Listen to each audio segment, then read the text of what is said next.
In this video I'm installing a DB Power dash cam in a 2016 Ford F-150 so that I can catch some sweet accident footage. The dash cam itself is a $40 camera off of Amazon with a wide angle lens capable of 1080p. For storage I got a 32 gig SD card, which is the max the camera will support. Just note that you need a class 10 SD card for this camera. For the cabling I purchased a 15-foot USB to mini USB cable, and also a small adapter that blocks the data on a USB port and converts it to power only, and I'll explain why I use this. So for the unboxing, they ship you the camera itself, and an adapter that goes from your cigarette lighter to USB, which turned out to be total junk, and a suction cup to mount it to your windshield, and a USB cable that you can use to copy the video files to a computer. My plan for the cabling was to start it at the dash cam in the middle and then run it up into the headliner on the passenger side. This way, if it ever fell down, it wouldn't be a distraction while driving.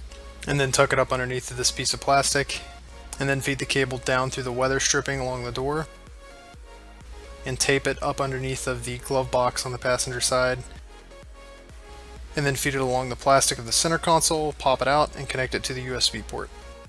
And to circle back around to why I'm using USB instead of the cigarette lighter, the F-150 cigarette lighter stays on for about an hour after you turn the vehicle off, whereas USB turns off immediately.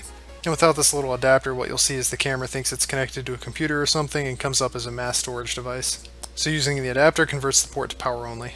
So for the install itself, I saw some complaints online that the suction cup didn't stick very well, and I can confirm that if you put it on the mesh on the F-150 windshield, that it won't create a very good seal, and it did fall down a couple times. So just stick it on the glass itself to make it easier. As I outlined a couple seconds ago, I'm just going to feed the cable up into the headliner.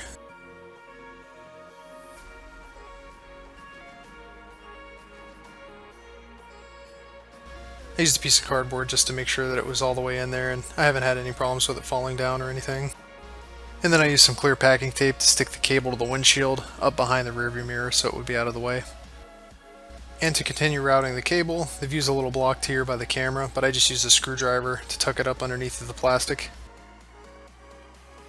I'm sure AutoZone carries tools that are actually meant for this if you have softer plastics in your car, but I didn't see any problem using a screwdriver.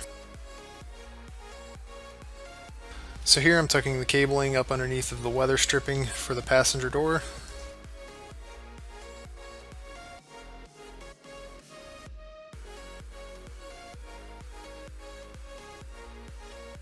And here I finished tucking it up underneath the weather stripping. And maybe I'm lazy, but I just decided to run it up underneath the floor mats instead of taping it to the bottom of the glove box, which made dealing with the excess cable a little easier.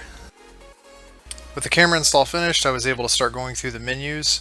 The camera has a lot of settings that you can customize to make it work the way you want, and there's probably actually too many to go through in this video. So I'm just going to show a few clips of me driving around town during the day and then a few at night. My windshield's a little bit dirty here, so it probably would have helped with the clarity if I had ran the wiper blades a little bit. But the video is actually just not that great. The stand that it comes with kind of wobbles around a little bit, so you don't really get a very steady image. And nighttime driving as well is just barely mediocre. It's kind of hard to distinguish license plate numbers, and in low lit areas it's hard to see almost anything, but it was 40 bucks. So while I still like the idea of having a dash cam, if you can spare the extra expense, there's some better models on Amazon for around 100 bucks that have a few thousand good reviews, so go with one of those. Hit the like button if this video was helpful, and thanks for viewing.